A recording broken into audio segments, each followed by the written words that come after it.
தேன் அதில் அந்த சட்டத்தில் தான் வைக்கணும். ஓகே.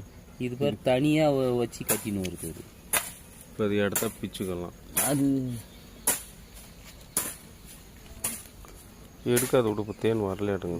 அது நவுத்தி ஒன்று அது ஒட்டக்கூடாது. ஒட்டிடுச்சு. அது ரெண்டுமே ஒட்டிடுச்சு. அது ஒட்டுக்கா தேன் எடுக்குள்ள வேணா எடுத்துக்கலாம்.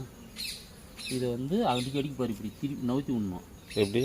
இப்படியே இப்படி வச்சு மசாத இப்படி நவுத்தி இப்படி நவுத்தி வைக்கணும். எல்லாம் எல்லாம் ஒட்டிக்கும். கடிக்காதா? கடிக்காதுன்னா நான் பழகினே இருக்கிறதுனால கடிக்காது. என்ன போடுற போது ஒன்றும் போடாது, ஒன்றும் பண்ணாது. அது எதனா பண்ணால் தானே பண்ணுவோம். எத்தனை நாளைக்கு ஒரு டைம் தேன் எடுக்க முடியும்?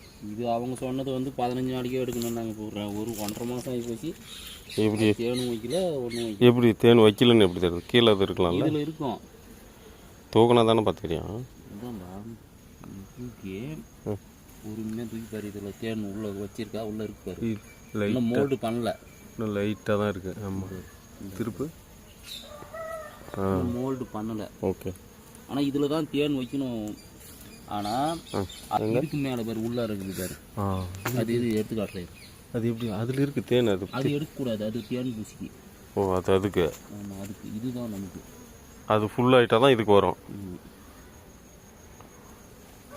வேணாம் விடு, இன்னொரு நாளைக்கு பார்க்கலாம். பிரியாணி போயிட்டு